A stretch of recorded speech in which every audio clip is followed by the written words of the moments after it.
Olá pessoal, no vídeo de hoje a gente vai falar sobre codificação em lógica proposicional. Então, essa é uma piada bastante conhecida entre os programadores, mas que ela exemplifica um dos problemas que a gente tem quando a gente vai descrever o mundo real utilizando alguma lógica matemática. Então todo mundo deve lembrar aí dessa piada de que o cara vai ao supermercado e a mulher pede, traga um litro de leite e se tiver ovos, compra uma dúzia. Aí quando ele chega em casa, ele chega com 13 litros de leite e ela pergunta, por que você trouxe 13 litros de leite? Ele diz, porque tinha ovos. Então, o que é que essa piada exemplifica para a gente? Ela exemplifica uma situação relativamente corriqueira e que é indesejável no mundo da lógica, que é ambiguidade, tá bom? A ambiguidade ela é inerente à nossa linguagem falada e ela ocorre em diversos níveis, em várias situações. Então, um outro exemplo seria: tem uma menina na sala com um telescópio. Então, quando eu digo isso, o que é que vocês visualizam? Vocês visualizam que a menina está na sala com um telescópio ou que ela está na sala segurando um telescópio? A frase não é muito clara, não é isso? E da mesma forma, a gente tem para outras frases do tipo aberta de 8 às 12 e de 14 às 18, exceto feriados nacionais, estaduais e municipais. Então, ela é aberta de 8 às 12 e de 14 às 18 todo dia, exceto nos feriados, ou ela é aberta de 8 às 12 e de 14 às 18, exceto nos feriados. Ou seja, o exceto se aplica aos dois horários ou apenas ao último horário, né? Então tem uma duvidazinha aí com relação a isso. Então, para remover as ambiguidades, a gente usa uma série de técnicas de codificação em lógica proposicional e a gente começa a introduzir uma série de elementos. O primeiro elemento que a gente vai introduzir é a noção de símbolo. Então, se a gente olhar essa frase a seguir, se choveu, aliás, se a gente olhar os dois exemplos a seguir, a gente vai ver uma coisa interessante. Então, o primeiro exemplo é: se chover hoje, então haverá enchente. Choveu hoje, então houve enchente. Outro exemplo é: se você vier, não preciso ir. Você não vem, então não preciso ir. Colocando lado a lado, a gente vê que esses dois exemplos são bastante parecidos em sua estrutura, não é? Então, essencialmente, eles têm a forma de se isso, então aquilo. Se P, então Q. Então, o que é que acontece se eu começar a substituir os meus verbos e substantivos por símbolos, letras, tá? Se P, então Q. Se eu substituir chover hoje por P e haverá enchente, por quê? Então eu tenho, em vez de se chover hoje, então haverá enchente, eu tenho se P, então que. Que é a mesma coisa para o outro exemplo. E eu posso fazer isso para diversas frases que tenham a mesma estrutura, certo? Então, o que são símbolos? Símbolos são proposições acerca do mundo. Eu normalmente utilizo letras para denotá-los, certo? E atribuo um significado, normalmente atômico, a essa letra, a essa proposição ou a esse símbolo. E eu vou usar esses símbolos nas minhas provas. Eu vou usar os símbolos para construir fórmulas mais complexas do que um símbolo sozinho, utilizando uma série de conectivos, certo? E eu vou usar eles para fazer provas e para fazer manipulações e reescrever minhas fórmulas, obtendo novas fórmulas. É importante dizer que, em lógica proposicional, as minhas proposições elas têm valores booleanos. Então, uma proposição ela é sempre verdadeira ou falsa. Tudo é há ou não há, certo? Como a gente viu lá no vídeo anterior. Então, choveu hoje pode ser verdadeiro ou falso. Pode ser que tenha chovido, pode ser que não tenha chovido, mas uma proposição que denote o choveu hoje, ela vai ter um valor atribuído a ela que é verdadeiro ou falso. Bom, e eu vou usar alguns conectivos para conectar esses símbolos. Quais são esses conectivos? São os que vocês conhecem de lógica booleana. Negação, e, ou e então. Então, vocês já devem lembrar aí da tabela verdade, o que é a negação de uma proposição. Bom, se eu tiver a proposição a negação de A, não A. Se A for falso, o que eu estou usando aqui 0 para denotar falso, não A, a negação de A é 1, que é verdadeiro. Se A for 1, a negação de A é 0. E no I, eu tenho duas proposições, A e B. O I, a conjunção de A e B, ela é verdadeira se ambos, tanto A quanto B, forem verdadeiros. Então, falso e falso dá falso. Falso,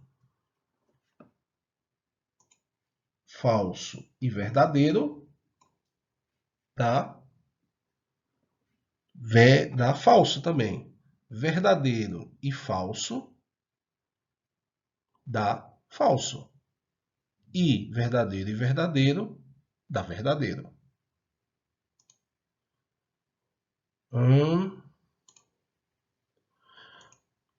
A mesma coisa para os outros. Vocês já devem conhecer, mas eu vou falar aqui rapidamente, né?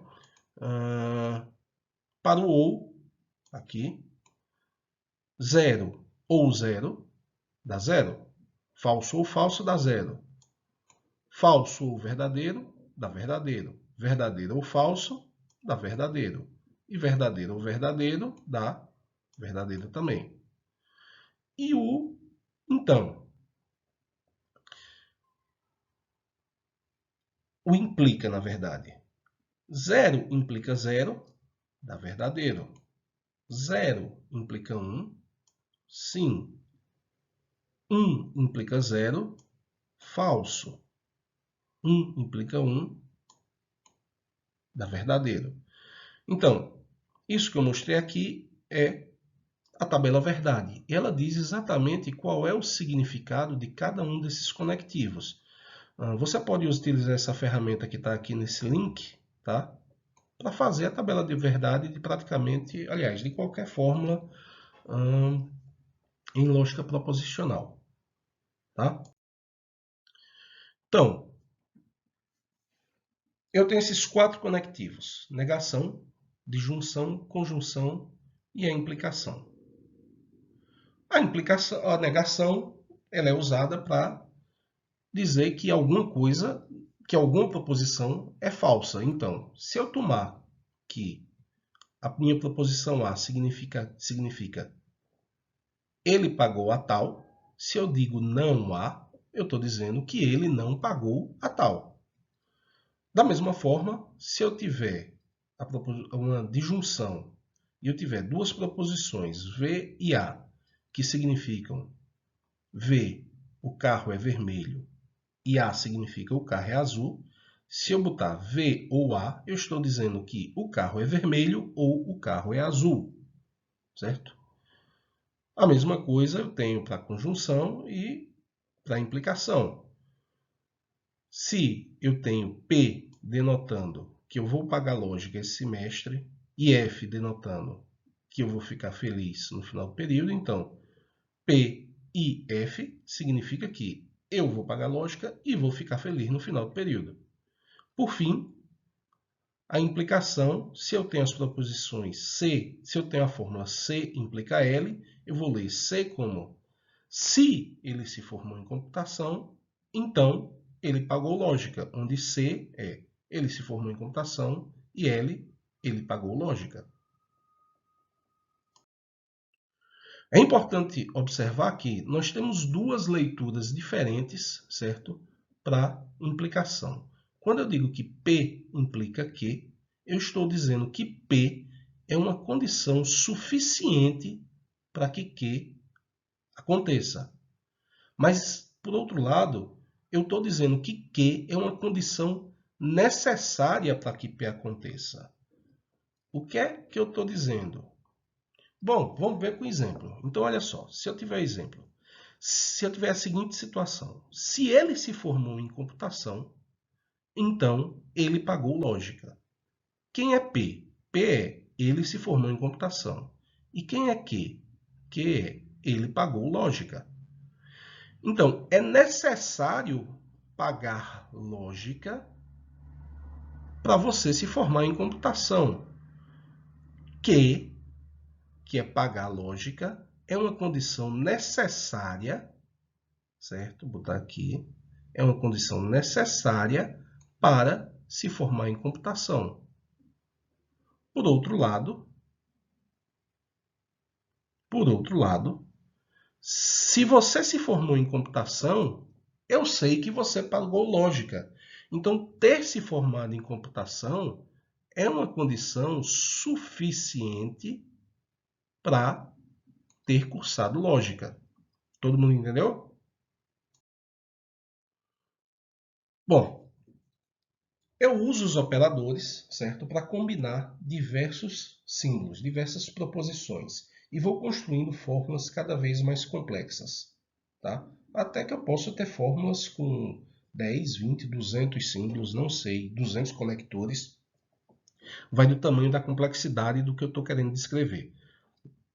Esses operadores têm precedência entre eles, tá?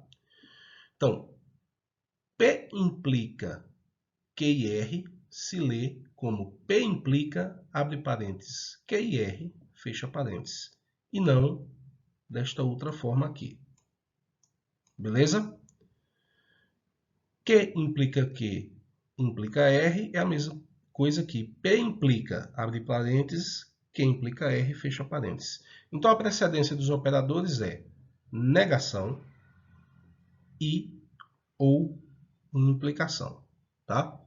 Bom, alguns exemplos de como a gente pode codificar, tá? Então, o primeiro exemplo é proibido fumar cigarro ou charuto. Como é que eu posso codificar isso utilizando minha lógica? A primeira coisa eu preciso decidir quais são os símbolos para isso, tá?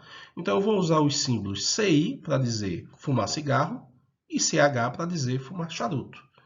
Eu quero dizer que é proibido, eu não posso fumar nem cigarro ou também não posso fumar charuto, certo? Eu não posso fumar nenhum nem o outro, coletivamente. Eu não posso fumar cigarro, certo? E também não posso fumar charuto. É falso que se Montreal é a capital do Canadá, então a próxima Copa será realizada no Brasil. O que eu estou dizendo é que se Montreal é a capital do Canadá, a próxima Copa não vai ser no Brasil, certo? É falso que isso vai acontecer. Então, tudo isso aqui, falso. Beleza? Se é falso que Montreal é a capital do Canadá, então a próxima Copa será realizada no Brasil. Então, se Montreal não é a capital do Canadá, então a gente vai ter a próxima Copa no Brasil. Por fim, coletar impostos é necessário para construir uma praça, mas não é suficiente. Então, o que eu estou dizendo é que construir, se eu construo, então eu coletei imposto. Coletar imposto é necessário para construir a praça, certo? Isso aqui tudinho. E não é verdade que, se eu coletei imposto, necessariamente eu construí a praça. Eu posso fazer um hospital com isso também. Beleza? Então, esse é o nosso exemplo de codificação. E aqui vocês têm mais bonitinho do que... Bom, e eu vou terminar deixando aqui esses exercícios para vocês. Então, imagine que você tem 3 proposições. C significa cogumelo, R significa roxo, V significa venenoso. E eu quero que você codifique as sentenças abaixo. Então, a primeira é: todos os cogumelos roxos são venenosos. Então, como é que eu codificaria isso? Eu digo que se é um cogumelo e é roxo, então é venenoso. E, bom, as outras eu vou deixar para vocês como exercício. tá bom? Em algum momento a gente libera a solução e por hoje é só. Até mais, pessoal.